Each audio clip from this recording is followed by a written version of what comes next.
السلام علیکم ناظرین، میں ہوں خالد بیگ۔ دوستو، جنگی تاریخ کا ایک بہت پرانا اور آزمودہ اصول ہے کہ جب کوئی بزدل دشمن میدان جنگ میں آپ کا کھلم کھلا سامنا کرنے کی ہمت نہیں رکھتا تو وہ پیٹھ پیچھے وار کرنے کے لیے نت نئے اور گھناؤنے طریقے ڈھونڈتا ہے۔ فتنہ ہندوستان کی تاریخ بھی کچھ ایسی ہی ہے۔ سرحدوں پر اور فضاؤں میں منہ کی کھانے کے بعد اب نئی دہلی میں بیٹھے نام نہاد چانکیہ کے پیروکاروں نے پاکستان کے خلاف ایک نیا اور انتہائی خطرناک بلکہ بھونڈا محاذ کھول دیا ہے، اور وہ محاذ ہے آبی دہشت گردی یعنی واٹر ٹیررزم۔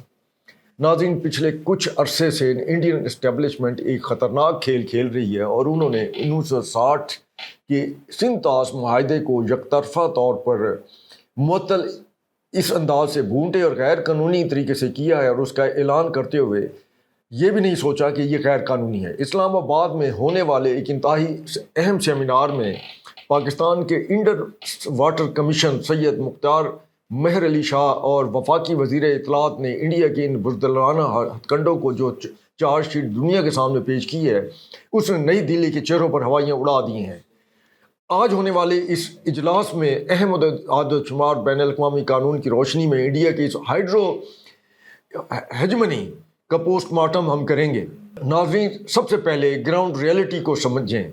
پچھلے سال اپریل سے لے کر اب تک انڈیا نے دریائے چناب کے پانی کے بہاؤ میں 4 مرتبہ خطرناک حد تک چھیڑ خانی کی ہے۔ جب پاکستان نے معاہدے کے تحت ان سے اس کی وجہ پوچھی اور ڈیٹا مانگا تو آگے سے مکمل اور پراسرار خاموشی چھائی ہوئی ہے۔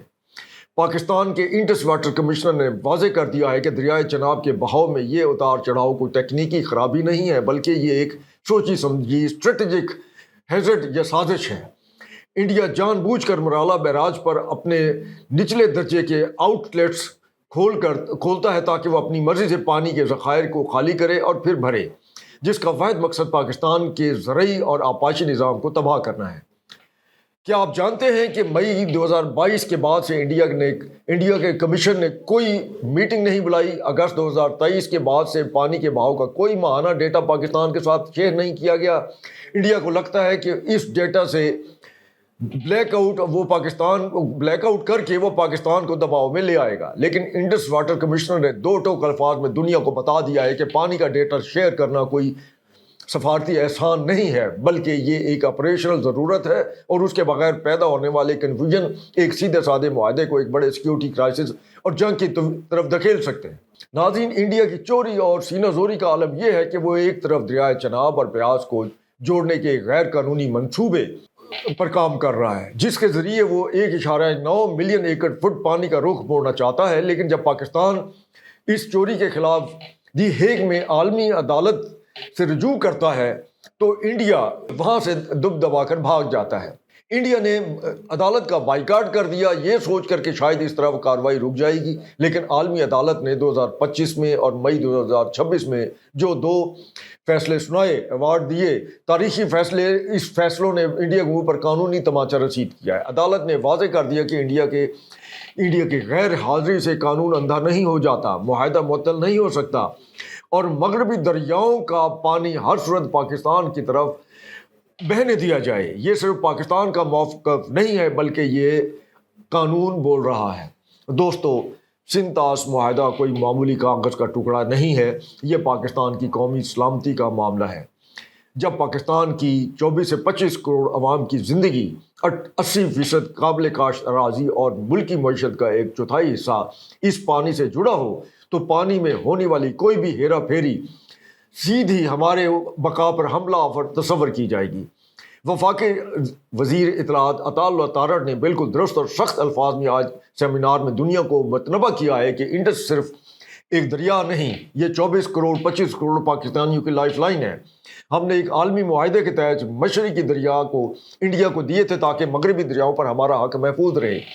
یہ نہیں کوئی خاص رعایت نہیں تھی، بلکہ ایک قانونی سودا تھا، اور وہ سودا آج بھی قائم ہے۔ انڈیا کو یہ بات اپنے دماغ میں اچھی طرح بٹھا لینی چاہیے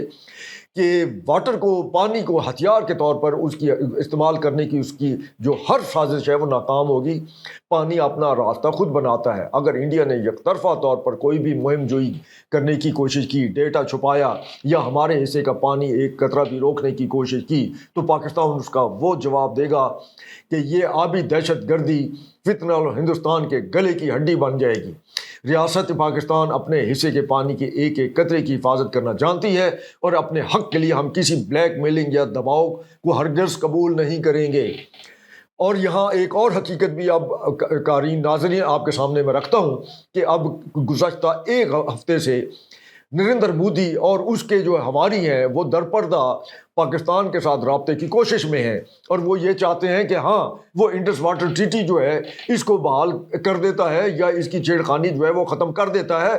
لیکن یہ ہے کہ پاکستان نے جو اپنی فضائیں جو ہیں انڈین ایئر لائنس کے لیے بند کر رکھی ہیں اس کو کھول دے۔ پاکستان نے ابھی تک اس کا کوئی خاطر جواب نہیں دیا، اور دینا بھی نہیں چاہیے۔ اس کی وجہ یہ ہے کہ انڈیا کی معیشت کا بڑا حصہ جو ہے اس کے ہاں یہ جو اس کی ایئر لائنز ہیں وہ جو ہیں ان کے ذریعے ہوتا ہے، ساری اس کی بیرونی آمد و رفت سارا، اور اس کی بہت ساری ایئر لائنز جو ہیں وہ تقریباً اب بند ہونے کے قریب ہیں، اور ان کی معیشت پر اس کی وجہ سے اس قدر دباؤ ہے